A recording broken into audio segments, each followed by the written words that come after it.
তড়িৎ প্রবাহের চৌম্বক প্রভাব এর ঠিক মাঝামাঝি জায়গায় আমি বোঝাচ্ছি। দুটো পরিবাহীর মধ্যে যদি দুটো পরিবাহীকে শূন্য মাধ্যমে রেখে সমান্তরালভাবে রেখে অসীম দৈর্ঘ্যের দুটো পরিবাহী, তাদের মধ্যে যদি একই দিকে প্রবাহ মাত্রা পাঠানো হয় তাহলে দুটো পরিবাহী একে অপরকে আকর্ষণ করে এবং এদের মধ্যে দূরত্বটা আর, একটার মধ্যে প্রবাহ মাত্রা I1 আর একটার মধ্যে প্রবাহ মাত্রা I2 হলে এদের মধ্যে একে অপরের প্রতি মিটার দৈর্ঘ্যে ক্রিয়াশীল বল হয় μ0/4π × 2I1I2/r। অর্থাৎ প্রথম পরিবাহীটা দ্বিতীয় পরিবাহীর প্রতি একক দৈর্ঘ্যে এই পরিমাণ বল প্রয়োগ করবে, আবার দ্বিতীয় পরিবাহীটা প্রথম পরিবাহীরও প্রতি একক দৈর্ঘ্যে এই পরিমাণ বল প্রয়োগ করবে। আবার যদি প্রবাহ মাত্রাটা বিপরীতমুখী হয় সেক্ষেত্রে আকর্ষণ বল এর পরিবর্তে বিকর্ষণ করবে। আর প্রথম পরিবাহীর দ্বারা দ্বিতীয় পরিবাহীর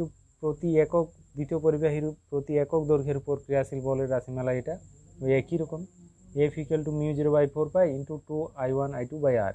আবার দ্বিতীয় পরিবাহীর দ্বারা প্রথম পরিবাহীর প্রতি একক দৈর্ঘ্যে ক্রিয়াশীল বল F = μ0/4π × 2I1I2/r। এখান থেকে আমি অ্যাম্পিয়ারের সঙ্গে কিভাবে আনি দেখো। দূরত্বটা ধরে নিচ্ছি 1 মিটার এবং দুটোর মধ্যেই, এটা এই ছবিও ভাবতে পারো এই ছবিও ভাবতে পারো, দুটোর মধ্যে প্রবাহ মাত্রাটা ধরো সমান I1 = I2 এবং এটাই ধরে নিচ্ছি 1 এম্পিয়ার। এবার 1 এম্পিয়ার প্রবাহ মাত্রাটা কাকে বলে এখান থেকে আমি বের করব, এটা ধরে নিচ্ছি এটাকে 1 এম্পিয়ার বলাই। তো সেই অবস্থায় এদের মধ্যে ক্রিয়াশীল প্রতি একটা পরিবাহী দ্বারা অপর পরিবাহীর প্রতি একক দৈর্ঘ্যের উপর ক্রিয়াশীল বল F সমান হবে μ0 মান শূন্য মাধ্যমে μ0 মান 4π × 10⁻⁷/4π ক্যান্সেল হয়ে যাবে × 2 × I1 1 এবং I2 1 এবং দূরত্ব r, এটাও 1। তাহলে ক্যান্সেলেশনের পর পাওয়া যাচ্ছে 2 × 10⁻⁷ নিউটন।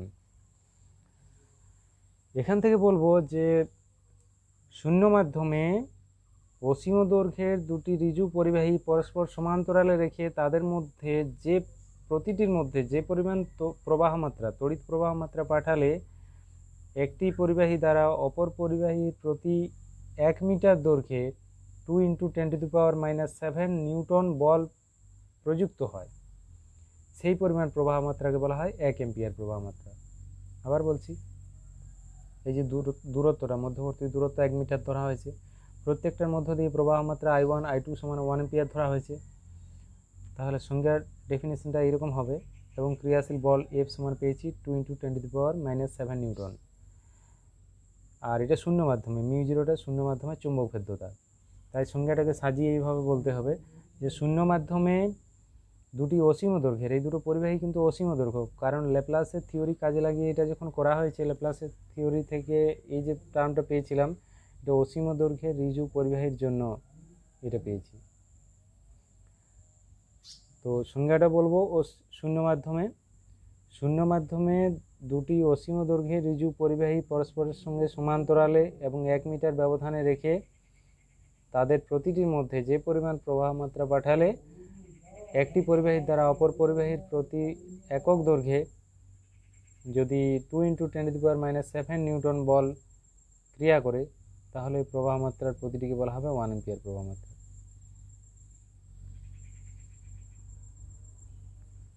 এবার EMU সংজ্ঞাটাও এখান থেকে আনা যাবে।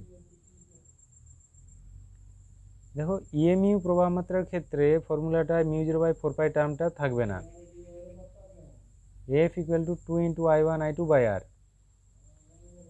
তো এখানে I1 = I2 সমান ধরে নিচ্ছি 1 EMU প্রবাহ মাত্রা, আর মধ্যবর্তী দূরত্বটা EMUর ক্ষেত্রেও কিন্তু CGS এ ধরা হয় বাকি ইউনিটগুলো।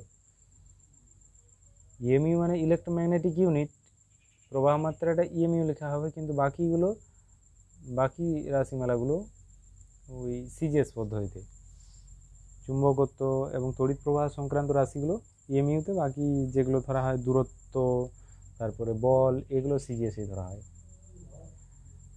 তা I1 = I2 = 1 EMU প্রবাহ মাত্রা হলে এবং মধ্যবর্তী দূরত্বটা যদি 1 সেন্টিমিটার হয় সেক্ষেত্রে F সমান আমরা পাই 2 × 1 × 1/1। এই ফর্মুলাতে এই মানগুলো বসালাম, তাহলে এর ইউনিটটা হবে ডাইন সমান 2 ডাইন 2 ডাইন। এখান থেকে 1 ইউনিট সংজ্ঞাটা এইভাবে বলবো যে শূন্য মাধ্যমে পরস্পর থেকে 1 সেন্টিমিটার দূরে দুটি দুটি অসীম দৈর্ঘ্যের সমান্তরাল ঋজু পরিবাহী রাখলে তাদের মধ্যে যে পরিমাণ প্রবাহ মাত্রা পাঠালে একটি পরিবাহী দ্বারা অপর পরিবাহীর প্রতি 1 সেন্টিমিটার দৈর্ঘ্যে টু ডাইন বল ক্রিয়া করে সেই প্রবাহ মাত্রাকে বলা হবে 1 ইএমইউ প্রবাহ মাত্রা।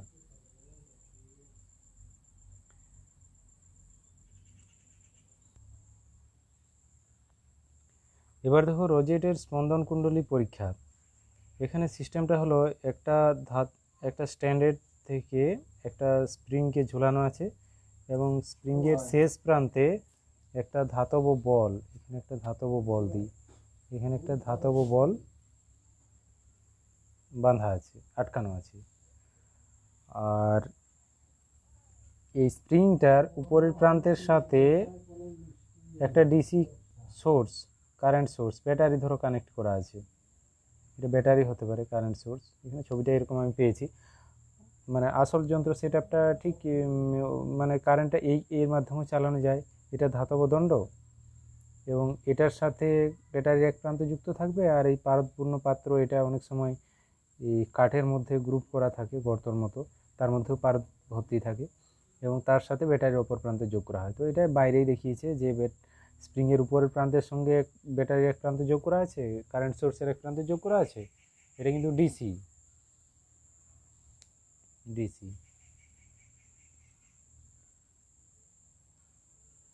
ডিসি এটা পরিবর্তে আমি ব্যাটারিও দেখাতে পারি, মানে অ্যাকচুয়ালি তো ব্যাটারি যোগ করা হচ্ছে, ব্যাটারি দেখাতে পারি। তাহলে ব্যাটারির পজিটিভ প্রান্ত যদি উপর দিকে থাকে তাহলে কারেন্ট কোন দিকে ফ্লো করবে? কারেন্ট এদিকে ফ্লো করবে, দিয়ে এটা দিয়ে এদিকে যাবে,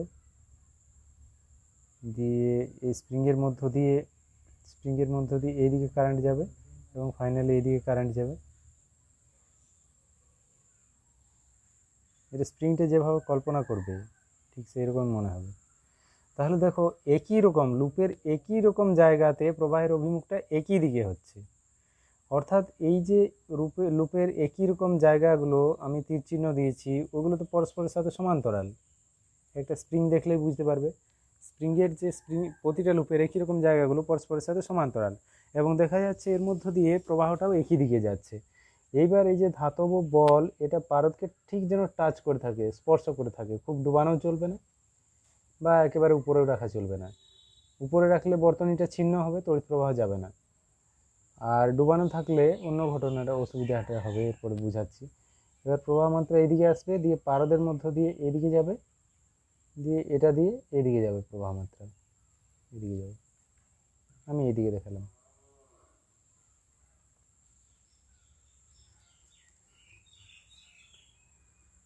তো এই সমান্তরাল পরিবাহীর মধ্য দিয়ে প্রবাহ মাত্রা চললে তো পরিবাহীর প্রতিটি অংশ পরস্পরকে আকর্ষণ করবে, আকর্ষণ করলেই স্প্রিংটা সংকুচিত হবে। এই স্পাইরালের প্রতিটি পাকের মধ্যে যে দূরত্বটা আছে দূরত্বটা তখন কমে যাবে, আর দূরত্ব কমে গেলেই এই ধাতব বলটা উপরের দিকে উঠে যাবে, পারদ ছেড়ে উপর দিকে উঠে যাবে। পারদ ছেড়ে উঠে গেলে আবার তড়িৎ প্রবাহ বিচ্ছিন্ন হয়ে যাবে, তড়িৎ প্রবাহ বিচ্ছিন্ন হলে এখানে যে আকর্ষণ বল কাজ করছিল সেই আকর্ষণ বলটা আর কাজ করবে না। আকর্ষণ বল কাজ না করলে এই বলের ওজনের জন্য আবার বলটা নিচের দিকে নামবে এবং পারদকে টাচ করবে। এবার পারদকে টাচ করলে আবার তড়িৎ প্রবাহ চলবে, তড়িৎ প্রবাহের জন্য এই স্প্রিংয়ের প্রতিটি পাক আবার পরস্পরের মধ্যে দূরত্ব কমাবে আকর্ষণ বলের জন্য। এর ফলে বলটা পারদ তল ছেড়ে আবার উপরে উঠে যাবে, আবার তড়িৎ প্রবাহ বিচ্ছিন্ন হবে এবং ওজনের জন্য বলটা আবার পারদের নেমে আসবে। তো এই রকম একটা স্পন্দন চলতে থাকবে, এই জন্য এটার নাম স্পন্দন কুণ্ডলী পরীক্ষা। বিজ্ঞানী রোজেট উনি করেছিলেন, রোজেটের নাম অনুসারে এটা রোজেটের স্পন্দন কুণ্ডলী পরীক্ষা। তো রোজেটের স্পন্দন কুণ্ডলী পরীক্ষার সাহায্যে কি প্রমাণিত হয় যে সমান্তরাল পরিবাহীর মধ্য দিয়ে একই দিকে তড়িৎ প্রবাহ চললে পরিবাহী গুলি পরস্পরকে আকর্ষণ করে, তারা পরস্পরকে আকর্ষণ করে, এটাই প্রমাণিত হয়। এরপর বার্লো চক্র দেখাবো। এবারে দেখো বার্লো চক্র এক্সপেরিমেন্ট। এটাতেও তড়িৎ পরিবাহীর উপর চুম্বকের ক্রিয়া ব্যাখ্যা করা যায় এবং ফ্লেমিংয়ের বামস্ত নিয়ম এটার দ্বারা প্রমাণ করা যায়। এখানে একটা কাঠের পাটাতন রয়েছে, পাটাতনের উপর একটা স্ট্যান্ড উলম্ব স্ট্যান্ড আছে, উলম্ব স্ট্যান্ডের সাথে অনুভূমিক স্ট্যান্ড, এটা অনেক রকম সেট আপ থাকে। অনুভূমিক স্ট্যান্ড থেকে আবার একটা উলম্ব স্ট্যান্ড নেমে আসে, তার সাথে এরকম চক্র যুক্ত থাকতে পারে। এখানে সিম্পলিফাই করা হয়েছে, একটা অনুভূমিক স্ট্যান্ড রয়েছে, এটা এমন স্ট্যান্ড যে মাঝখানে একটা কিন্তু চেরা রয়েছে এবং শেষ প্রান্তে একটা নাটের মতো রয়েছে, যেটা পিনের মতো রয়েছে, যেটা একটা চক্রের মাঝখানে, এই ধরনের একটা চক্র মাঝখানে ছিদ্র দিয়ে ওটা অতিক্রম করেছে। চক্রটা কিন্তু অবাধে ঘুরতে পারে, এখানে মানে ঘোরালে এটা অবাধে ঘুরতে পারবে, কোনো বাধা নেই। এইবার এই স্ট্যান্ডের এক প্রান্তের সাথে ব্যাটারির এক প্রান্ত কানেক্ট করা হচ্ছে, এখানে একটা টেপার সুইচ দেওয়া হবে, যখন ইচ্ছা চালু করা যাবে। আর ব্যাটারির অপর প্রান্ত এসে পাটাতনের একটা গর্ত রয়েছে যেটাতে পারদ পূর্ণ আছে, সেই পারদের সঙ্গে টাচ করা আছে। এবং এই চক্রটা পারদের সাথে চক্রটার দূরত্ব এরকম যে যে কোনো মুহূর্তে পারদের একটা কাঁটা কিন্তু পারদকে টাচ করে থাকবে, শুধুমাত্র একটা কাঁটা। যদি ওই কাঁটাটা উঠে যায়, পরবর্তী কাঁটাটা পারদকে টাচ করবে। আবার যদি ওটা উঠে যায়, পরবর্তী কাঁটাটা তখন পারদকে টাচ করবে। এইরকমভাবে এটা দূরত্বটা রাখা হয়েছে। একসাথে অনেক বেশি কাঁটা ডুবে থাকবে না, শুধুমাত্র পারদকে ছুঁয়ে থাকবে একটি কাঁটা। যে কোনো মুহূর্তে ওই কাঁটাটা উঠে গেলে পরবর্তী এইদিকে উঠে গেলে ওই দিকের কাঁটাটা টাচ করবে, বা এই কাঁটাটা যদি এইদিকে ঘুরে, মানে চক্রটা ঘোরার ফলে যদি এইদিকে উঠে যায়, তখন পরবর্তী কাঁটাটা ঠিক টাচ করবে। এবার এই পারদপূর্ণ গর্তর দুদিকে পাটাতনের উপর দুটো চুম্বককে এমনভাবে রাখা হবে যেন একটার এন মেরু আর একটার এস মেরু মুখোমুখি থাকে, তার ফলে মধ্যবর্তী অঞ্চলে একটা চুম্বক ক্ষেত্র সৃষ্টি হবে। এখানে চুম্বক ক্ষেত্রের অভিমুখটা হবে এন থেকে এস এর দিকে, চুম্বক ক্ষেত্রের অভিমুখটা এন থেকে এস এর দিকে, এই দিকে হবে চুম্বক ক্ষেত্রের অভিমুখ, যেটা আমরা বি বলে থাকি। চুম্বক ক্ষেত্রের অভিমুখ হবে এন মেরুর থেকে এস মেরুর দিকে। আর বাল্যচক্রে দেখো, এই কাঁটার মধ্য দিয়ে প্রবাহ মাত্রাটা উপর থেকে নিচের দিকে যাবে। এই যে বাল্যচক্রের কাঁটার মধ্য দিয়ে প্রবাহ মাত্রাটা উপর থেকে নিচ দিকে যাচ্ছে, কারণ ব্যাটারিটা যেভাবে কানেক্ট আছে তাতে এই দিক থেকে প্রবাহ মাত্রা এসে এই দিকে যাবে, এরও চিহ্ন দেওয়া আছে। এবং তারপর এই চক্রের মধ্যে উপর দিকে তো আর কোনো দিকে যেতে পারবে না, ও দেখবে পরিবাহী মানে পথ কোন দিকে রয়েছে। তাহলে পথটা হচ্ছে পারদের মধ্য দিয়ে ব্যাটারি নেগেটিভ প্রান্ত, তাই প্রবাহ মাত্রাটা এই পারদের সঙ্গে টাচ করে আছে যে কাঁটাটা, তার মধ্য দিয়ে পারদের ভিতর দিয়ে ব্যাটারি নেগেটিভ প্রান্তে যাবে। এইবার এখানে ফ্লেমিংয়ের বাম হস্ত নিয়ম প্রয়োগ করো। দেখো, চুম্বক ক্ষেত্রের দিকে তর্জনীকে যদি স্থাপন করি, মধ্যমাকে যদি তড়িৎ প্রবাহ বরাবর স্থাপন করি, তাহলে বৃদ্ধাঙ্গুলিটা কোন দিকে দেখাচ্ছে? বাইরের দিকে দেখাচ্ছে, অর্থাৎ এই কাঁটাটার বিক্ষেপ হবে বাইরের দিকে, এই কাঁটাটার বিক্ষেপ হবে বাইরের দিকে। এই কাঁটাটা যখনই বাইরের দিকে বিক্ষিপ্ত হবে, ছিটকে যাবে, তখনই পরবর্তী কাঁটাটা আবার পারদ টাচ করবে। পরবর্তী কাঁটার মধ্য দিয়ে তখন তড়িৎ প্রবাহ একই রকম চলবে, তার ফলে পরবর্তী কাঁটাটাও বাইরের দিকে বিক্ষিপ্ত হবে। এরকম পরবর্তী যতগুলো কাঁটা টাচ করবে, প্রত্যেকটা বাইরের দিকে বিক্ষিপ্ত হবে। তাহলে কি বুঝতে পারলাম? যে চক্রটা ঘুরতে থাকবে, চক্রটা ঘুরতে থাকবে এইভাবে। এইবার যদি এইখানে তড়িৎ প্রবাহের অভিমুখ আমি উল্টে দিই, ব্যাটারির পোলারিটি চেঞ্জ করে দিই, তখন তড়িৎ প্রবাহটা, ধরো ব্যাটারির পজিটিভ প্রান্তটা এই দিকে দিলাম, তখন তড়িৎ প্রবাহ এই দিক দিয়ে কাঁটার মধ্য দিয়ে উপর দিকে যাবে। তখন আবার ফ্লেমিংয়ের বাম হস্ত নিয়মটা অ্যাপ্লাই করতে গেলে তড়িৎ ক্ষেত্রের দিক বরাবর তর্জনী রাখবো, কিন্তু মধ্যমাটা উপর দিকে দেখাবো। মধ্যমা যদি উপর দিকে দেখায়, তাহলে বৃদ্ধাঙ্গুলিটা তখন ওই ভিতরের দিকে দেখা যাবে, বৃদ্ধাঙ্গুলিটা ভিতরের দিকে দিক নির্দেশ করবে, তখন চক্রের ঘূর্ণনটা উল্টো দিকে হবে।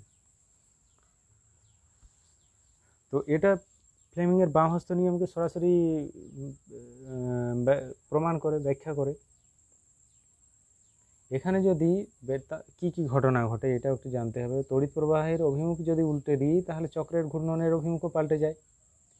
আর প্রবাহ মাত্রা যদি বৃদ্ধি করি, অর্থাৎ এখানে হয়তো এমন সোর্স যোগ করলাম যার জন্য প্রবাহ মাত্রাটা বেশি হচ্ছে, তখন চক্রের ঘূর্ণন বেগও বৃদ্ধি পাবে।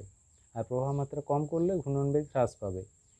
এইবার প্রবাহ মাত্রা ইত্যাদি ঠিকই রাখলাম, দিকও ঠিক রাখলাম। চুম্বকের দুটো পোলারিটি যদি চেঞ্জ করে দিই, এখানে এস পোল, এখানে যদি এন পোল করে দিই, তখন ফ্লেমিংয়ের বাম হস্ত নিয়ম প্রয়োগ করলে দেখা যাবে ঘূর্ণনের দিকটাও এখন যেদিকে পাচ্ছি তার উল্টো দিকে হবে। এইবার দুটো চুম্বক মেরুর শক্তি যদি বাড়ায়, তাহলে ঘূর্ণনের বেগও বৃদ্ধি পাবে। এই হলো বাল্যচক্র সংক্রান্ত তথ্য। তাহলে বাল্যচক্রের ঘূর্ণন কোন কোন বিষয়ের উপর নির্ভর করে, কিভাবে নির্ভর করে, এগুলো জানতে হবে। হ্যাঁ, আরেকটা কথা, বালচক্রকে কি বৈদ্যুতিক মোটর বলা যায়? এক্ষেত্রে বলা হবে যে যে যন্ত্রের সাহায্যে তড়িৎ শক্তিকে যান্ত্রিক শক্তিতে রূপান্তরিত করা যায় সেটাকে বলা হয় মোটর। যান্ত্রিক শক্তি অর্থাৎ এখানে গতিশক্তি। যে যন্ত্রের সাহায্যে তড়িৎ শক্তিকে গতিশক্তিতে রূপান্তরিত করা হয় তাকে মোটর বলে। তো সেই হিসাবে বালুচক্রের তড়িৎ শক্তিকে থেকে আমরা গতিশক্তি পাচ্ছি, সুতরাং এটাকে মোটর বলা যায়। গতিশক্তি বলতে এখানে ঘূর্ণনের কথা বলবো। গতিশক্তির দ্বারা আমরা ঘূর্ণন সৃষ্টি করছি। তো যে যন্ত্রে তড়িৎ শক্তি কাজে লাগিয়ে গতিশক্তি উৎপন্ন করা হয় এবং তার দ্বারা ঘূর্ণন সৃষ্টি হয় সেটাই মোটর। তাহলে বালুচক্রে যেহেতু আমরা ঘূর্ণন পাচ্ছি, এটাও মোটর।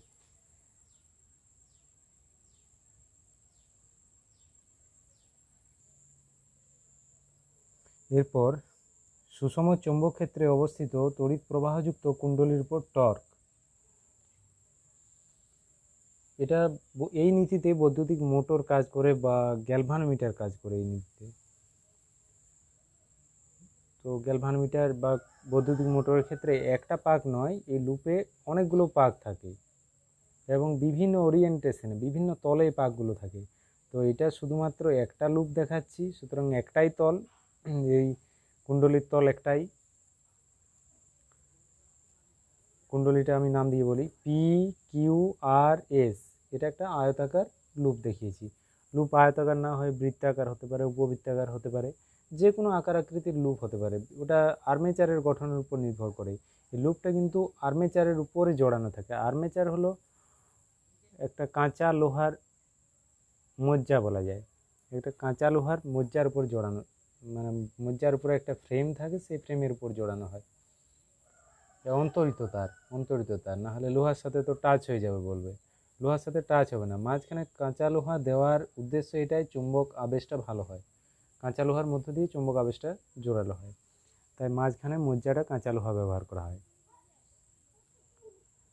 এবার এখানে মাঝখানে মজ্জা টজ্জা দেখানো হচ্ছে না, শুধুমাত্র লুপটা দেখাচ্ছি এবং চুম্বক ক্ষেত্র কোন দিকে কাজ করছে এটা দেখাচ্ছি। PQRS একটা লুপ। এই লুপের মধ্য দিয়ে, লুপের কোনো অংশ থেকে দুটো প্রান্ত তো অবশ্যই বের করতে হবে, না হলে তড়িৎ প্রবাহ পাঠাবো কি করে। তো এখানে সেটা দেখাচ্ছি না, আমি শুধু প্রবাহ মাত্রাটা দেখাচ্ছি। মানে অ্যাকচুয়ালি কোনো একটা জায়গায় তারটা ধরো প্রবেশ করলো, এখানে মনে করো তার প্রবেশ করলো, এখানে প্রবেশ করার পর এটা দিয়ে, এদিকে নয়, ছবিটা যেরকম দেখানো হয়েছে, এখানে ধরো পরিবাহী তারটা প্রবেশ করলো, তারপরে এইভাবে পাক খেয়ে এবার অনেকবার পাক খেলো হয়তো, এটা দিয়ে এসে এখান থেকে এসে এদিকে গিয়ে এদিকে এসে পাক খাবে, n সংখ্যক বার হয়তো পাক হলো, পাক হওয়ার পর এদিকে বেরিয়ে গেলো। এবার এখানে ব্যাটারি কানেক্ট থাকবে, এইভাবে। তো এখানে একটি মাত্র লুপ দেখানো হচ্ছে এবং ব্যাটারি অর্থাৎ কারেন্ট সোর্সকে না দেখিয়েই এটা করা হচ্ছে। এরকম কারেন্ট সোর্স অবশ্যই থাকবে, কারেন্ট সোর্স না থাকলে কারেন্টে যাবে কি করে। এটা দিয়ে কারেন্ট পরিবাহী তারটা প্রবেশ করে এখানে পাক খেয়ে আবার বেরিয়ে ব্যাটারি নেগেটিভ প্রান্তে যুক্ত থাকবে।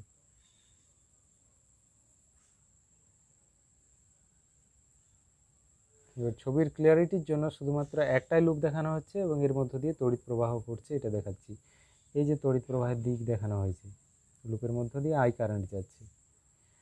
এইবার বি চুম্বক ক্ষেত্র কাজ করছে এইদিকে, এই যে এখানেও দেখানো আছে বি চুম্বক ক্ষেত্র, এখানেও দেখানো আছে, অর্থাৎ চারটি বাহুতেই বি চুম্বক ক্ষেত্রের দিকটা দেখানো আছে। পাতার ডান দিকে বি চুম্বক ক্ষেত্র কাজ করছে। আর যে কোনো তলের দিক বলতে আমরা তলের লম্ব দিকটাকেই বুঝি। এই যে আয়তাকার তলটা, এটা আয়তাকার, আমি পাশ থেকে দেখছি এই জন্য রম্বস সামান্তরিকের মতো লাগছে। তো এই আয়তাকার যে তলটা, এর লম্ব দিক হলো, তার সাথে লম্ব দিকটাই এর লম্ব দিক। এই যে n ইউনিট দেওয়া আছে, n ভেক্টর দেওয়া আছে, এটা হলো এই আয়তাকার তলটার লম্ব দিক। এখানেও n দেওয়া আছে, n ভেক্টর। এটাই হলো এই আয়তাকার তলটা অর্থাৎ লুপটার দিক। তলের সাথে লম্ব দিক, সেটাই কি তলের দিক, অর্থাৎ এখানে লুপের দিক। এবারে লুপের দিকের সাথে থিটা কোণে চুম্বক ক্ষেত্র কাজ করছে, বা বলতে পারি চুম্বক ক্ষেত্রের সাথে থিটা কোণে লুপটা অবস্থিত। লুপের তলটা অবস্থিত। লুপটা থিটা কোণে বললে আবার এই কোণটা বুঝিয়ে যাবে যে বি এর সাথে লুপের মধ্যবর্তী কোণ এটা, কিন্তু এই কোণটা নয়। এখানে লুপের তলটা বি এর সাথে থিটা কোণে অবস্থিত। লুপটা হয়তো এইভাবে ঘুরতে পারে, এইভাবে ঘুরতে পারে, ফ্রিভাবে ঘুরতে পারে। এখানে একটা উলম্ব রেখা আমি দেখাই, তাহলে বুঝতে পারবে যে ঘূর্ণন কোন দিকে হতে পারে, কার সাপেক্ষে ওর ঘূর্ণন হতে পারে।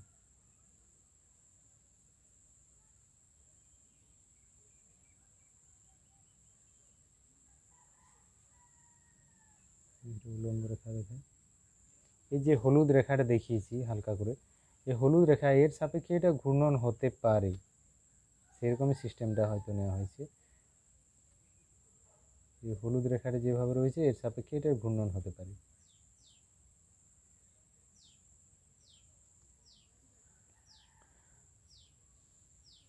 তো যাই হোক, কোন দিকে ঘূর্ণন হবে এখন আমি জানি না, সেটা তড়িৎবাহী তারের উপর চুম্বক ক্ষেত্রে তড়িৎবাহী তারকে রাখলে তার উপর কোন দিকে বল ক্রিয়া করে সেই নিয়ম অনুযায়ী আমরা বের করব। ফ্লেমিংয়ের বাম হস্ত নিয়ম অ্যাপ্লাই করব। এবার দেখো পি কিউ পরিবাহী তারটার ক্ষেত্রে, পি কিউ পরিবাহী তারের ক্ষেত্রে চুম্বক ক্ষেত্র কাজ করছে, তড়িৎ প্রবাহ কাজ করছে নিচের দিকে, চুম্বক ক্ষেত্র ডান দিকে। তাহলে চুম্বক ক্ষেত্রের দিকে যদি তর্জনীকে স্থাপন করি আর মধ্যমাকে যদি নিচের দিকে স্থাপন করি, তাহলে বৃদ্ধাঙ্গুলি নিশ্চয়ই পাতার বাইরের দিক নির্দেশ করবে।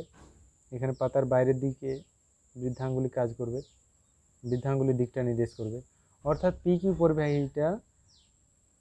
পরিবাহীর উপর যে বলটা কাজ করবে এটা পাতার বাইরের দিকে, পৃষ্ঠার বাইরের দিকে। এখানে ক্রিয়াশীল বলটা তোমরা ডান হস্ত নিয়মকে ফ্লেমিংয়ের বাম হস্ত নিয়মকে কাজে লাগিয়ে দেখো। এখানে F3 বলটা বাইরের দিকে কাজ করবে, পৃষ্ঠার বাইরের দিকে, অর্থাৎ এই যে পৃষ্ঠাটা দেখতে পাচ্ছ এর বাইরের দিকে, ফাঁকার দিকে। আর RS এই পরিবাহীর উপর ফ্লেমিংয়ের বাম হস্ত নিয়ম প্রয়োগ করে দেখো। চুম্বক ক্ষেত্রের দিকে তর্জনী এবং তড়িৎ প্রবাহের দিকে অর্থাৎ উপরের দিকে মধ্যমাকে স্থাপন করো। তাহলে দেখো বৃদ্ধাঙ্গুলিটি পৃষ্ঠার নিচের দিক নির্দেশ করছে, অর্থাৎ নিচের দিক না, ওটা ভিতরের দিক বলবো, পৃষ্ঠার ভিতরের দিক নির্দেশ করছে। এখানে নিচের দিক বলতে এই দিকটা বুঝাবে, উপর দিকে এই দিকটা বুঝাবে, ডান দিকে এই দিকটা, বাম দিকে এই দিকটা। আর উপর দিক মানে পৃষ্ঠা ছেড়ে তোমার দিকে, তোমার চোখের দিকে, এটা বাইরের দিক। আর পৃষ্ঠার এখানে ভিতরের দিক বলতে আমি বুঝাবো এই যে স্ক্রিনটা দেখতে পাচ্ছ, স্ক্রিনের একেবারে তলার দিকে, ওটা ভিতরের দিক। তাহলে এখানে ফ্লেমিংয়ের বাম হস্ত নিয়ম অ্যাপ্লাই করলে স্পষ্ট বুঝতে পারবে যে F4 এই বলটা, পরিবাহীর উপর ক্রিয়াশীল বলটা, এটা পৃষ্ঠার ভিতরের দিকে কাজ করছে। তাহলে আমি এখানে লিখি ভিতরের দিকে, ভিতরের দিকে।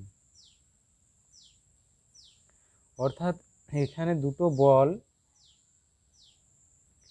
F3 পৃষ্ঠার বাইরের দিকে কাজ করছে এবং F4 এটা পৃষ্ঠার ভিতরের দিকে কাজ করছে। অ্যাকচুয়ালি ছবিটা 3D কল্পনা করতে হবে।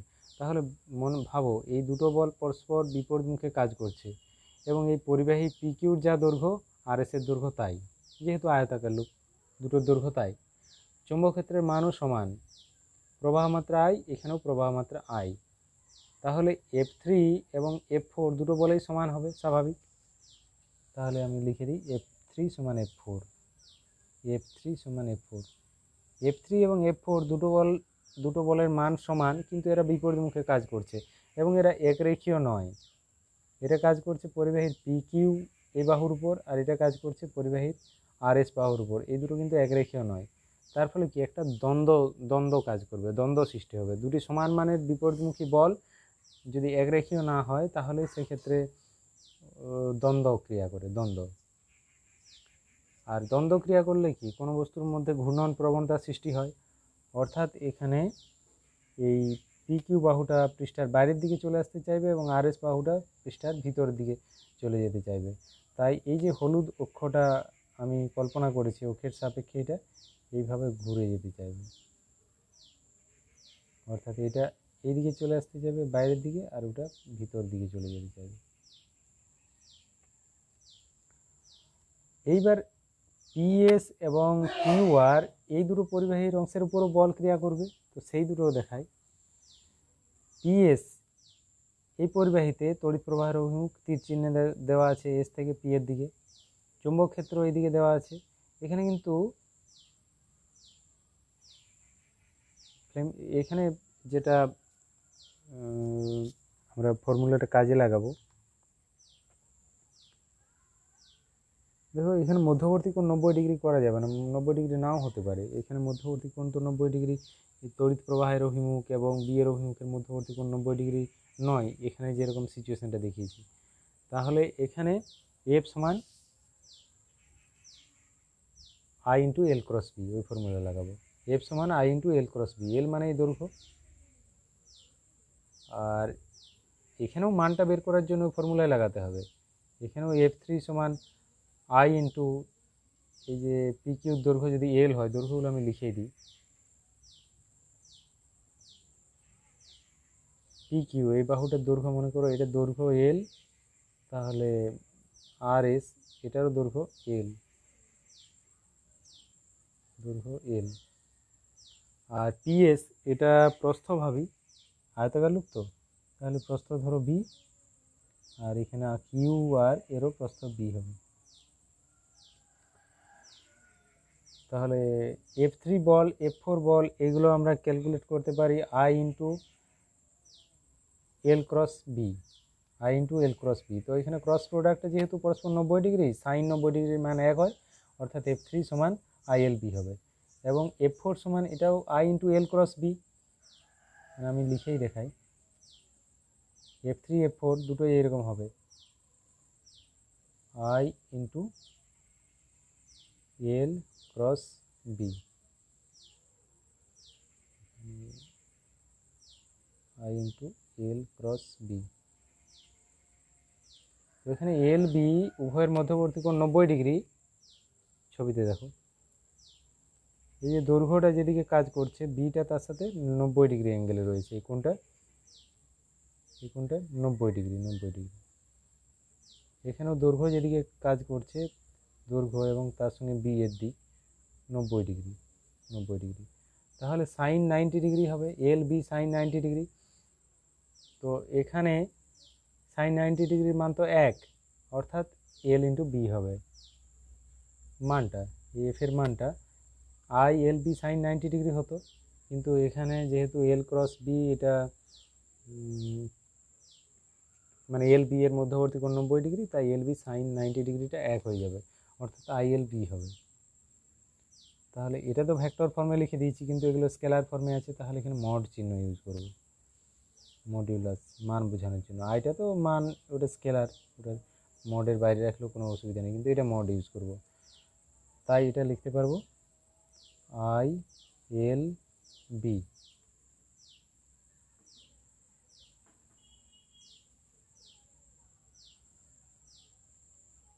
আইএলবি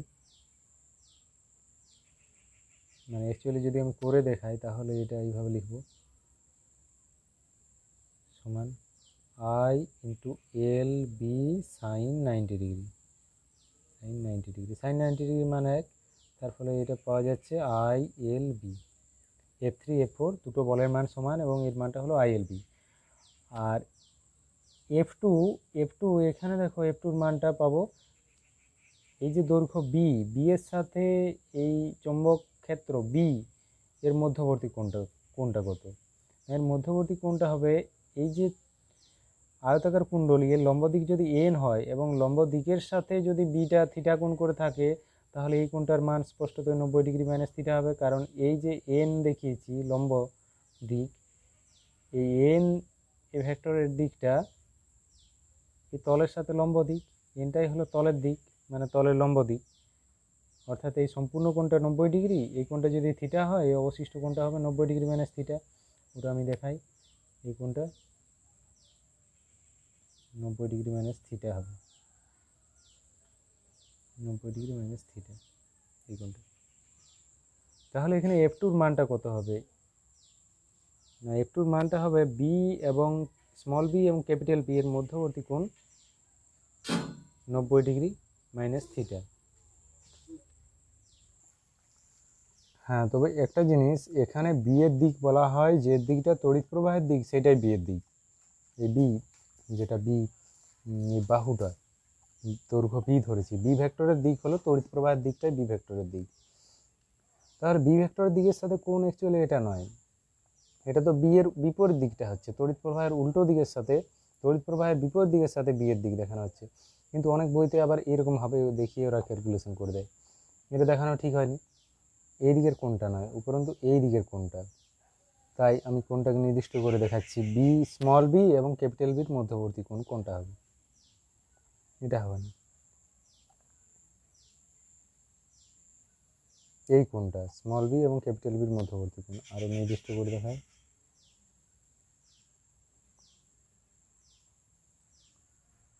বোঝা যাচ্ছে নিশ্চয়ই, এই কোনটা, এটাই হলো স্মল বি এর ডিরেকশন এইদিকে, স্মল বি এর ডিরেকশন এদিকে এবং বি এর ডিরেকশন এদিকে, এই দুটোর মধ্যবর্তী কোণ হলো এটা। এবার এই কোণের পরিমাপটা কত হবে না, এই পরিমাপটা, এটা তো 90 ডিগ্রি, এটা 90 ডিগ্রি, 90 ডিগ্রি, তার সাথে এই যে কোণটা এটা থিটা, তাহলে সম্পূর্ণ কোণটা হবে 90 ডিগ্রি প্লাস থিটা। অর্থাৎ এই কোণটা আমি লিখে দিই 90 ডিগ্রি প্লাস থিটা, এই কোণটা। এবার দেখো ডিরেকশনটা কোন দিকে হবে, I into L cross B, F টুর মান হবে I into L cross B, লিখছি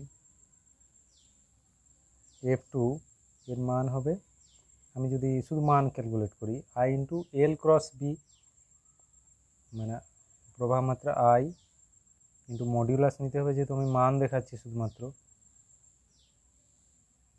আই ইন্টু মড অফ এল এর জায়গায় বি হবে, বি ক্রস ক্যাপিটাল বি। তাহলে বি থেকে ক্যাপিটাল বির দিকে যদি একটি ডান পাকের স্ক্রুকে ঘোরাই, এই অক্ষ বরাবর ডান পাকের স্ক্রুটাকে স্থাপিত করে বি থেকে যদি স্মল বি থেকে ক্যাপিটাল বির দিকে ঘোরাই, তাহলে স্ক্রুটা স্পষ্টতই পৃষ্ঠার উপরের দিকে যাবে, তাই একটু ডিরেকশনটা উপরের দিকে দেখানো হয়েছে। এবং এর মান কত হবে, এখানে বি এবং বি এর মধ্যবর্তী কোণ 90 ডিগ্রি প্লাস থিটা, অর্থাৎ এই ক্রস প্রোডাক্টে সাইন 90 ডিগ্রি প্লাস থিটা লিখব, এটা লিখব I into L B sine 90 degree plus theta. এটা সাইন 90 ডিগ্রি প্লাস থিটা, এটা 90 ডিগ্রির সঙ্গে যোগ, অর্থাৎ সাইনটা কস হয়ে যাবে, আর যেহেতু 90 ডিগ্রির সঙ্গে থিটা যোগ, এটা সেকেন্ড কোয়াড্রেন্টে পড়ছে, এটা সাইনের কোয়াড্রেন্ট, তাই এটা পজিটিভে থাকবে, কস থিটা হয়ে যাবে, প্লাস কস থিটা হয়ে যাবে, তাই এটা লিখব I L B cos theta, cos theta. এবার একই রকমভাবে নিচের অংশেও একই পরিমাণ বল কাজ করবে, দেখো এফ টু বলটা যেরকম একই রকম এখানেও বল কাজ করবে, এফ ওয়ান বল। এই ক্ষেত্রে এই কোণটা থিটা হলে বি এর ডিরেকশন, এই যে বি এর দিক, বি এর দিক হলো এইটা, বি এর সাথে যে কোণটা করছে তড়িৎ প্রবাহের অভিমুখ যেদিকে সেদিকে বি এর অভিমুখ, বিটাকে আমি এই পাশেই দেখাই,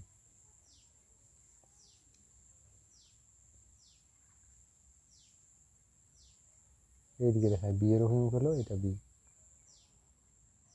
স্মল বি, আর ক্যাপিটাল বির অভিমুখ এইদিকে, তাহলে বি এবং ক্যাপিটাল বির মধ্যবর্তী কোণ, মধ্যবর্তী কোণ কোনটা না, মধ্যবর্তী কোণ হলো এটা, এই কোণটার মান কত হবে, এখানে সম্পূর্ণ কোণ এই এন এর সাথে যে কোণ করেছে পরিবাহীর প্রস্থটা বিটা, এন এর সাথে যে কোণ করেছে এটা 90 ডিগ্রি হবে, কারণ এই স্মল এন এটা হলো এই কুণ্ডলীর সাথে লম্ব দিক, কুণ্ডলীর তলের সাথে লম্ব দিক, এটাই কুণ্ডলীর তলের দিক, কুণ্ডলীর তলের সাথে লম্ব মানে এই বাহুটার উপর লম্ব, অর্থাৎ এই কোণটা 90 ডিগ্রি,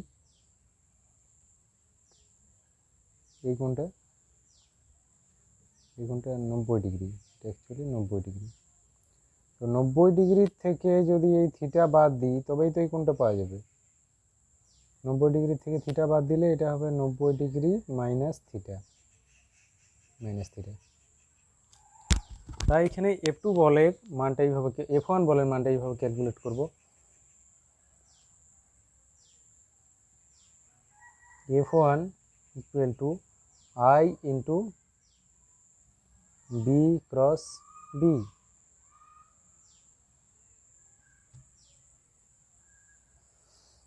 এখানে I into B small B capital B sine 90 degree minus theta হবে, যেহেতু দুটোর মধ্যবর্তী কোণ 90 ডিগ্রি মাইনাস থিটা।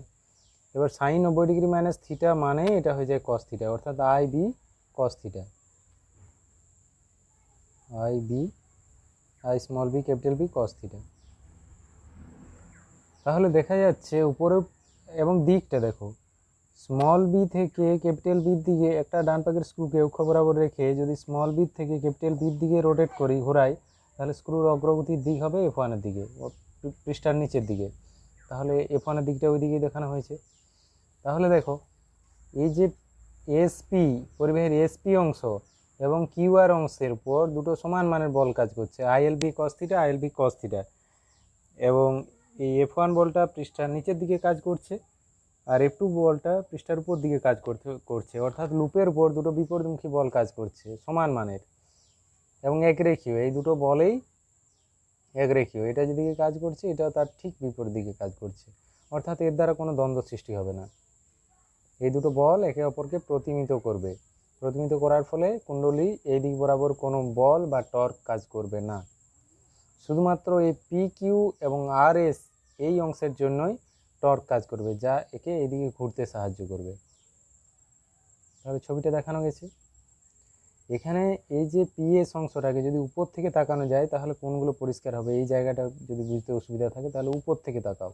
উপর থেকে তাকালে এই যে এনটা এই কুণ্ডলীর তলের সাথে লম্ব দিক, মানে উপর থেকে তাকালে তলটা আর দেখতে পাবে না, তুমি শুধু পিএস এই রেখাটাই দেখতে পাবে উপর দিক থেকে। এই উপর দিক থেকে যদি তাকাও পিএস রেখাটা দেখতে পাবে, এবং দেখা যাচ্ছে যে এই পিএস রেখার সাথে এইরকম একটা অ্যাঙ্গেলে বি কাজ করছে, মানে কুণ্ডলীর যেটা তল, কুণ্ডলীর তলের লম্ব দিকে এনের সাথে থিটা কোণে বি কাজ করছে, এই যে যেটা দেখানো হয়েছে। তাহলে এখানে যেটা 90 degree minus 90 degree plus theta দেখিয়েছিলাম, ওটা হলো এই যে পি, এস থেকে পি এর দিক যেটা এইদিকে আমি বি দেখিয়েছিলাম। এবার বি এর সাথে ক্যাপিটাল বির মধ্যবর্তী কোণ এইটা দেখানো হয়েছে। তো এই কোণটা তো 90 ডিগ্রি, এই কোণটা 90 ডিগ্রি হওয়ার জন্য সম্পূর্ণ কোণটা হয়েছে 90 ডিগ্রি প্লাস থিটা, এটা হয়েছে। তো ওটা বোঝানোর জন্য আর একটা জিনিস বোঝানোর জন্য এটা ছবিটা রয়েছে, এটা হলো এই যে F3 এবং F4 এই দুটো বলের দ্বারা টর্ক সৃষ্টি হচ্ছে, এটা বোঝানোর জন্য। তো টর্কের পরিমাণটা এখান থেকে আমরা পেতে পারি। দেখো এখানে পিএস এই বাহুটাকে যদি এইভাবে দেখাই, আর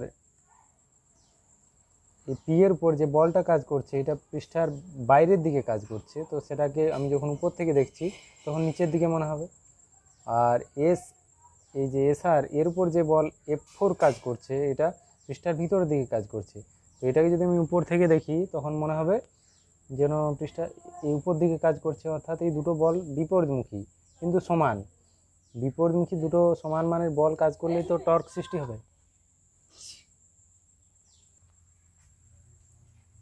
এখানে F3 এবং F4 এই দুটো সমমানের বল, যেটা হলো আইএলবি, এই আইএলবি দুটো বলের দ্বারা যে দ্বন্দ্ব সৃষ্টি হচ্ছে সেই দ্বন্দ্বের ভ্রামক অর্থাৎ টর্ক কত, এটা নির্ণয় করতে গেলে এই দুটো বলের ক্রিয়ারেখার মধ্যে লম্ব দূরত্ব বের করতে হবে। তাই এই ছবিটা উপর থেকে দেখলে যেটা হবে, এখানে এই এফ এর ক্রিয়ারেখা এবং F3-র ক্রিয়ারেখা এবং F4-এর ক্রিয়ারেখার মধ্যে লম্ব দূরত্ব এঁকেছি পিএন। এই দূরত্বটা নির্ণয় করতে গেলে এই সমকোণী ত্রিভুজটা কাজে লাগাতে হবে। এখানে এই কোণটা যদি থিটা হয়, বাকি রাশিগুলো আমি মুছে দিই বা এটাই দেখাচ্ছি। এখানে এই কোণটা যদি থিটা হয়, এটা জিওমেট্রিক্যালি দেখানো যায় যে এই কোণটাও থিটা। কারণটা এরকমভাবে দেখো, তোমাদের আমি বুঝিয়ে দিচ্ছি। এই কোণটা যদি থিটা হয়, এই কোণটা কত হবে? এই কোণটা 90 ডিগ্রি মাইনাস থিটা হবে, আর এই কোণটা তো 90 ডিগ্রি। তাহলে এই যে উপরে ত্রিভুজ পাচ্ছি, 90 ডিগ্রি মাইনাস থিটা দেখানো হয়নি, এই কোণটা হবে 90 ডিগ্রি মাইনাস থিটা হবে এটা, আর এই কোণটা তো 90 ডিগ্রি, অর্থাৎ এই যে ত্রিভুজটার এই কোণটা 90 ডিগ্রি, এটা যদি 90 ডিগ্রি মাইনাস থিটা হয় তাহলে ত্রিভুজের তিনটা কোণের সমষ্টি তো 180 ডিগ্রি, তাহলে এটা অবশ্যই থিটা হতে হবে। তবেই দেখো 90 degree, 90 degree plus 90 degree minus theta plus theta সমান 180 ডিগ্রি হবে, তাই তো? যোগ করে দেখাচ্ছি। একটা হলো 90 ডিগ্রি, 90 ডিগ্রি, আর একটা পেয়েছি 90 ডিগ্রি মাইনাস থিটা, আরেকটা যদি শুধু থিটা হয় প্লাস থিটা, প্লাস থিটা। তাহলে দেখো এই plus theta plus theta plus theta minus theta cancel হয়ে যাবে, 90 ডিগ্রি 90 ডিগ্রি যোগ হলে 180 ডিগ্রি হবে, অর্থাৎ এই ত্রিভুজের তিনটা কোণের সমষ্টি 180 ডিগ্রি হবে। তাই এই কোণটা যদি থিটা হয়, অবশ্যই এই কোণটা থিটা হবে। বুঝা গেছে? এইবার এই বড় ত্রিভুজটার ক্ষেত্রে দেখো, বড় ত্রিভুজটার ক্ষেত্রে এই কোণটা থিটা হলে আর এই বাহুটার দৈর্ঘ্য যদি বি হয়, তাহলে পি বাহুর দৈর্ঘ্য আমরা সহজে বের করতে পারবো, কারণ থিটা কোণের বিপরীত বাহু পি, অর্থাৎ এই ট্রায়াঙ্গেলটার ক্ষেত্রে থিটা কোণের সাপেক্ষে পিএন বাহুটা লম্ব এবং পিএস বাহুটা এটা অতিভুজ, যেহেতু এটা সমকোণ, সমকোণের অতিভুজ। তাহলে অজানা বাহু বাই জানা বাহু যেরকম করি, অজানা বাহু পিএন বাই জানা বাহু পিএস। দেখো পিএন বাই পিএস এটা হলো লম্ব বাই অতিভুজ, মানে সাইন থিটা, এটা লিখবো sine theta, sine theta. Therefore PN সমান PS sine theta, PS sine theta. এবার পিএস এই বাহুটার দৈর্ঘ্য, পিএস বাহুর দৈর্ঘ্য বি, তাই পিএস এর জায়গায় বি বসে যাবে, অর্থাৎ PN equal to B sine theta. এটা সমান লিখবো,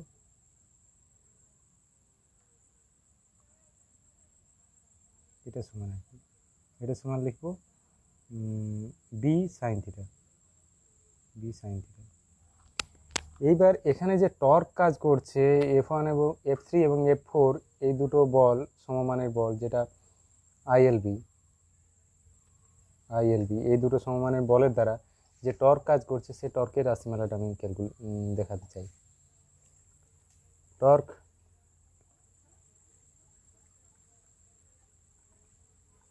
টাউ ইকুয়াল টু, এখানে বলের মান হবে যে কোনো একটা বলের মান এবং এদের ক্রিয়ারেখার মধ্যে লম্ব দূরত্ব, অর্থাৎ আইএলবি ইন্টু পিএন। এই যে F3 এবং F4 দুটো বলের প্রতিটির মান আইএলবি এবং এদের মধ্যবর্তী দূরত্ব পিএন, পিএন মানে বি সাইন থিটা, অর্থাৎ ILB into B sine theta হবে।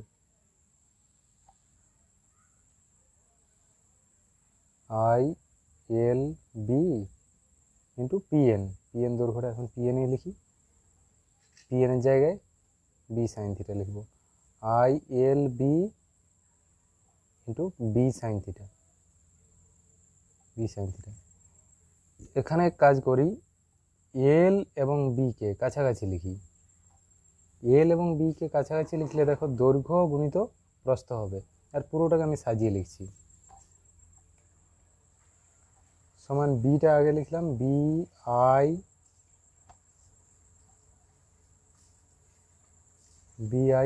ইন্টু এল ইন্টু বি, এটা একসাথে লিখি L into B sine theta. এবার এল ইন্টু বি মানেই দৈর্ঘ্য গুণিত প্রস্থ, দৈর্ঘ্য গুণিত প্রস্থ মানেই হলো এই লুপের ক্ষেত্রফল, লুপের দৈর্ঘ্য, এটা আয়তাকার লুপ, আমি পাশ থেকে দেখছি তির্যকভাবে, এই জন্য এরকম মানে একটু কোণগুলো সমকোণ বলে মনে হচ্ছে না, এটা আয়তাকার লুপ। তাহলে আয়তের ক্ষেত্রের ক্ষেত্রফল হলো দৈর্ঘ্য গুণিত প্রস্থ, অর্থাৎ এল ইন্টু বি, এটাই হচ্ছে ক্ষেত্রফল, লুপের ক্ষেত্রফল, ওটা আমি এ ধরে নিচ্ছি, সমান B I A sine theta, B I A sine theta, এটা।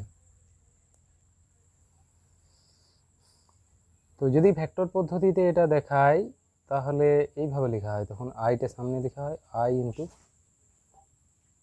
এ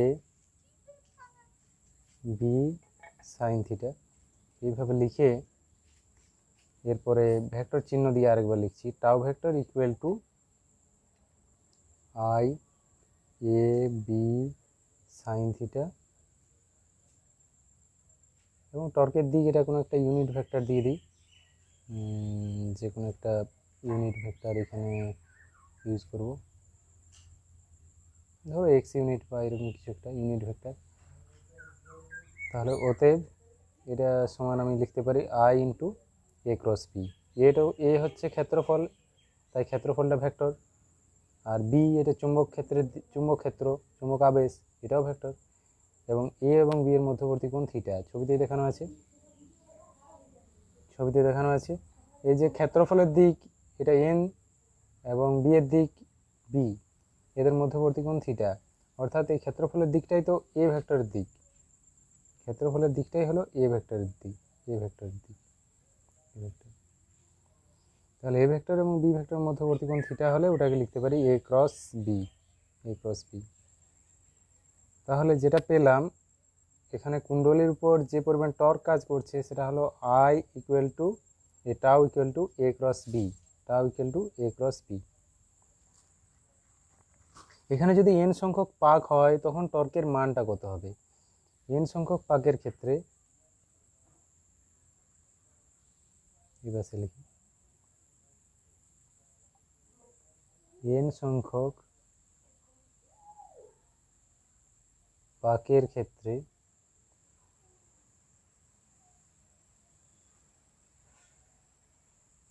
টাউ ইকুয়াল টু এন গুণ হবে, একটা পাকে যদি এই পরিমাণ টর্ক কাজ করে তাহলে এন সংখ্যক পাকের এন গুণ টর্ক কাজ করবে, অর্থাৎ N into N I A B sine theta, এই পরিমাণ টর্ক কাজ করবে।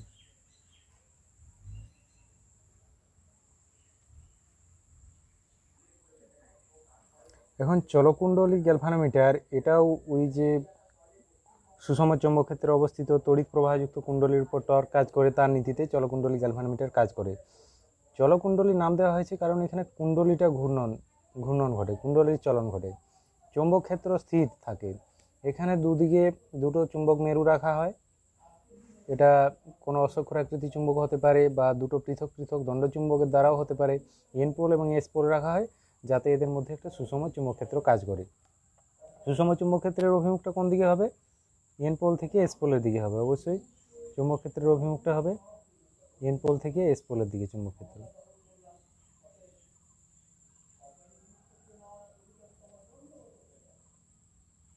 ক্ষেত্রের অভিমুখটা হবে এন পোল থেকে এস পোলের দিকে, বি কাজ করবে। এরপর এই যে কয়েলটা, এর মধ্যে তড়িৎ প্রবাহ যাবে এইভাবে, এই কয়েলটাতে এন সংখ্যক ধরো পাক আছে, এন সংখ্যক পাক থেকে পাকটা যেখানে শুরু হচ্ছে সেটা হলো এই উপরে যে একটা তার দেখানো আছে আপার সাসপেনশন, এটাই সাসপেনশন, এটার দ্বারাই ঝুলানো আছে কয়েলটা, আবার এটাই পরিবাহী তার, এই পরিবাহী তারটাই দ্বারাই এই কয়েলটা ঝুলানো আছে, এবং এটা এসে এখানে এন সংখ্যক পাক খেয়েছে, পাক খেয়ে সবশেষে বেরিয়ে এটাই আবার ওই নিচের অংশ স্প্রিংয়ে রূপান্তরিত হয়েছে।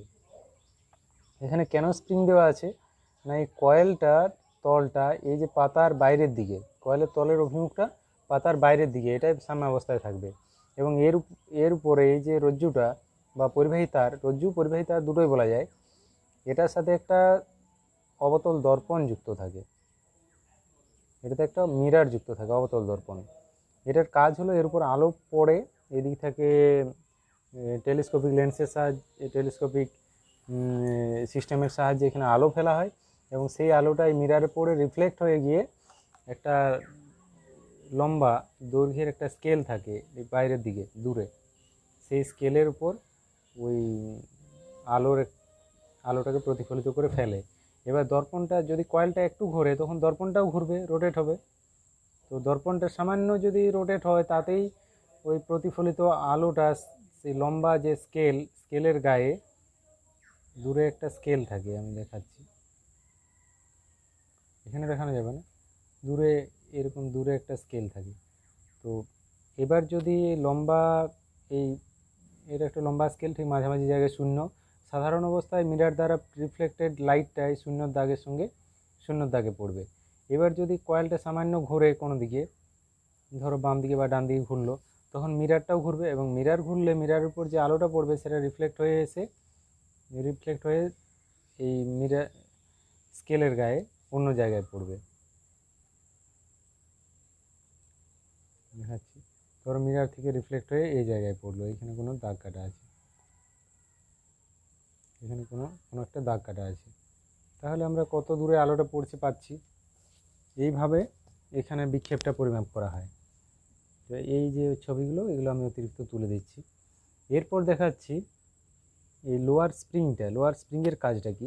লোয়ার স্প্রিংয়ের কাজ হলো কয়েলের যেটা ওয়েট সেটাকেও কিছুটা তুলে রাখে, আর স্প্রিংটা এই তড়িৎ প্রবাহ বিচ্ছিন্ন করলে এই কয়েলকে আবার পূর্বাবস্থায় ফিরিয়ে আনে, অর্থাৎ কয়েলের তলটার অভিমুখটা হয় পৃষ্ঠার উপর দিকে।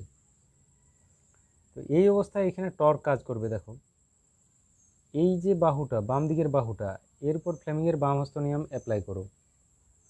আমি মনে করছি তড়িৎ প্রবাহ এইদিকে হচ্ছে, এখানে তড়িৎ প্রবাহ নিচের দিকে হচ্ছে, আর এখানে তড়িৎ প্রবাহ উপর দিকে হচ্ছে। তাহলে ফ্লেমিংয়ের বাম হস্ত নিয়ম অ্যাপ্লাই করলে বাম হাতের তর্জনীকে এন থেকে এসের দিকে স্থাপন করতে হবে এবং মধ্যমাকে পৃষ্ঠার নিচের দিকে দেখাতে হবে।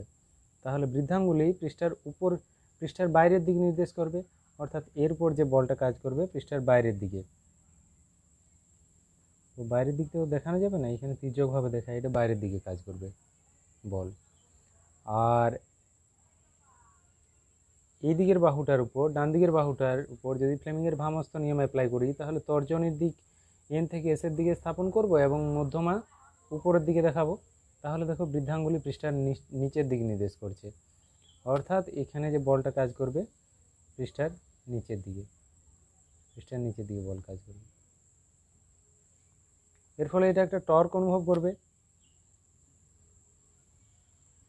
এবার এই টর্কের দ্বারা এই কুণ্ডলীর ঘূর্ণন হবে এবং কিছুটা ঘূর্ণন হয়ে থেমে যাবে, কারণ এই স্প্রিংটা বিপরীতমুখী টর্ক প্রয়োগ করবে। আবার ধরো থিটা কোণে বিক্ষেপ ঘটলো, থিটা কোণে ঘুরলো, তো সেই অবস্থায় এই যে দুটো বল মানে দ্বন্দ্ব, এর দ্বারা যে টর্ক প্রযুক্ত হবে স্প্রিংয়ের দ্বারা, তার বিপরীতমুখী যে টর্কটা যখন সমান হয়ে যাবে, তখন কিন্তু এই কুণ্ডলীর ঘূর্ণন থেমে যাবে, কুণ্ডলীটা থিটা অ্যাঙ্গেলে ঘুরেই রয়ে যাবে।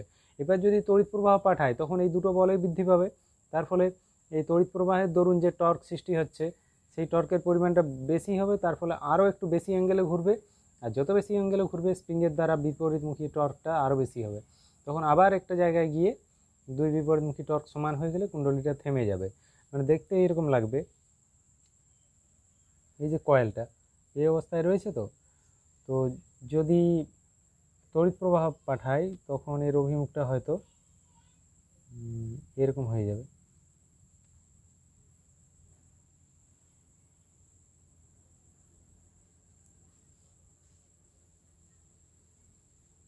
এইভাবে দেখানো যাবে না, এর অভিমুখটা হয়তো এই দিক বরাবর হয়ে গেল, এই দিক বরাবর।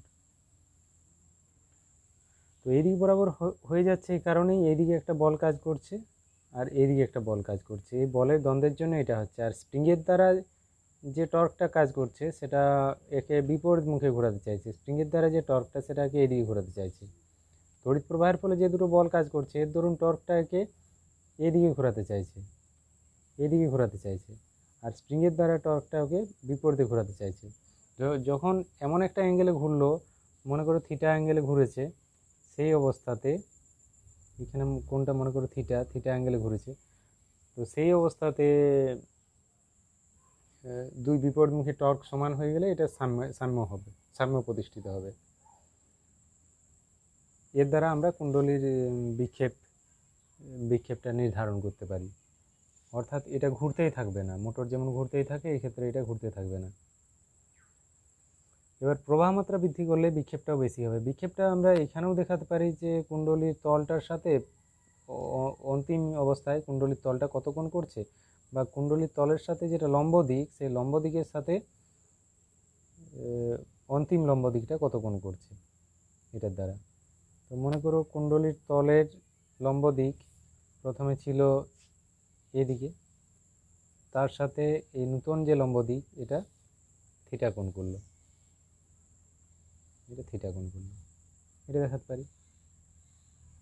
এই থিটা কোণ এবং এই থিটা কোণ দুটোই সমান হবে, তাহলে বলবো যে এখানে কুণ্ডলীর বিক্ষেপ হয়েছে থিটা। এবার দেখো প্রবাহ মাত্রা বৃদ্ধি করলে থিটা বিক্ষেপটাও বাড়বে, আবার প্রবাহ মাত্রা কম করলে থিটা বিক্ষেপটাও কম হবে। এই জন্য গ্যালভানোমিটারকে কাজে লাগিয়ে আমরা এমিটার বানাতে পারি। প্রবাহ মাত্রা বেশি হলে বিক্ষেপ বেশি হবে, এমিটারও তো তাই। তো এই সিস্টেমকে কাজে লাগিয়ে এমিটার বানাতে পারি, বা ভোল্ট মিটার বানানোর ক্ষেত্রেও ওই নীতিকেই কাজে লাগানো হয়, বেশি ভোল্টেজ প্রয়োগ করলে বিক্ষেপ বেশি হয়। তো ভোল্ট মিটার এমিটার কীভাবে গঠন হয়, তার সঙ্গে শান্ট কীভাবে যুক্ত থাকে, লোড রেজিস্ট্যান্স কীভাবে যুক্ত থাকে গ্যালভানোমিটারের সাথে, এটা আগেই দেখানো হয়েছে। মোট কথা প্রবাহ মাত্রা গেলেই বিক্ষেপ হবে, এবং প্রবাহ মাত্রা বেশি হলে বিক্ষেপের পরিমাণটা বেশি হবে, এই নীতিই হলো গ্যালভানোমিটারের নীতি। এবার গ্যালভানোমিটার সংক্রান্ত যে রাশিমালা ওটা আমি বলবো।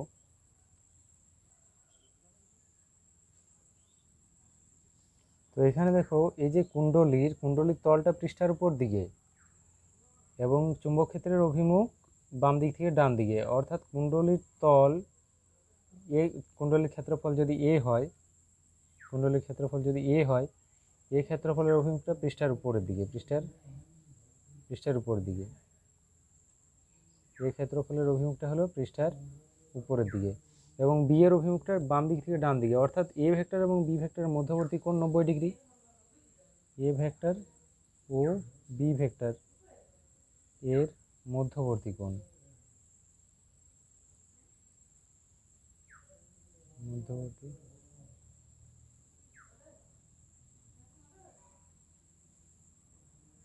মধ্যবর্তী কোণ 90 ডিগ্রি। অর্থাৎ এখানে যে টর্কটা কাজ করবে, যদি এন সংখ্যক পাক থাকে, এন সংখ্যক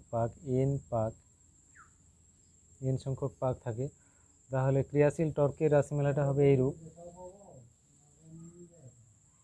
tau equal to N into B I A, N into B I A, এই পরিমাণে। যদি একটাই, এখানে I into A cross B, মানে আমি এইভাবেই দেখাই,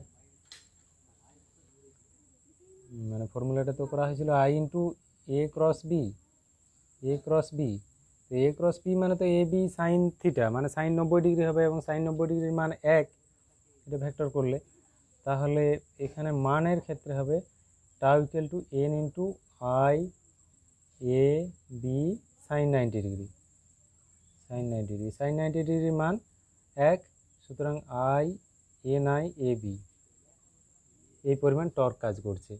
এবার যদি খুব সামান্য কোণ, ধরো বিক্ষেপটা এখানে খুব একটা বেশি হয় না, সামান্য কোণে যদি বিক্ষেপ হয়, তো এই যে প্রত্যানক বল টর্ক সৃষ্টিকারী যে স্প্রিংটা আছে, এটার একটা প্যারামিটার আছে, যে থিটা কোণে যদি বিক্ষেপ হয় তাহলে যে পরিমাণ টর্ক কাজ করে সেটা ধরে নিচ্ছি সি। এই যে স্প্রিংয়ের আমি লিখব যে একক রেডিয়ানের জন্য, যদি একক কোণে মোচড় হয়, ওটা দেওয়া থাকবে, একক কোণে মোচড়ের জন্য,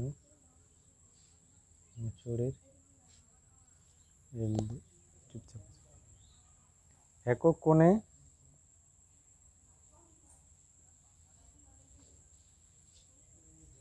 মোচড়ের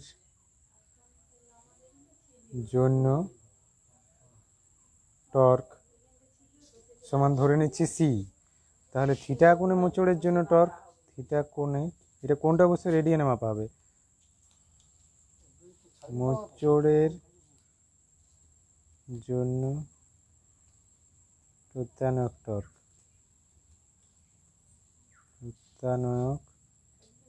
torque equal to C theta.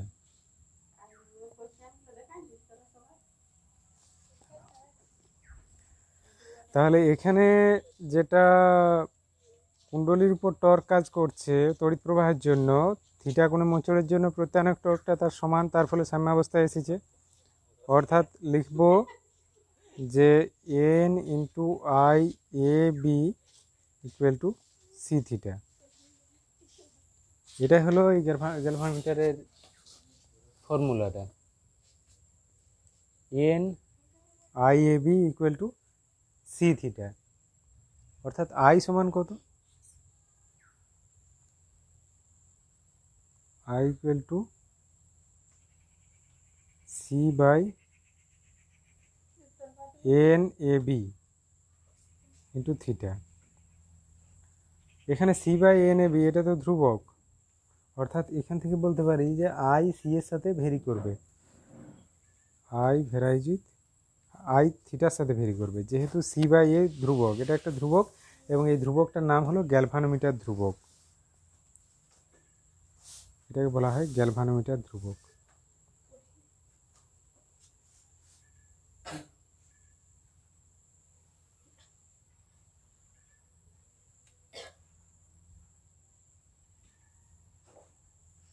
ধ্রুবক, তাহলে ফর্মুলা হচ্ছে I equal to C by N A B into theta. এখান থেকে আমরা এই রিলেশনটা পাই, আই ভ্যারাইজ উইথ থিটা, অর্থাৎ প্রবাহ মাত্রা বাড়লে বিক্ষেপ বাড়বে। একটু আগে মুখে বলছিলাম যে প্রবাহ মাত্রা বাড়লে বিক্ষেপ বাড়বে, তো এটা ম্যাথমেটিক্যালিও দেখানো হলো। আর এই ধ্রুবকটাকে বলা হয় গ্যালভানোমিটার ধ্রুবক।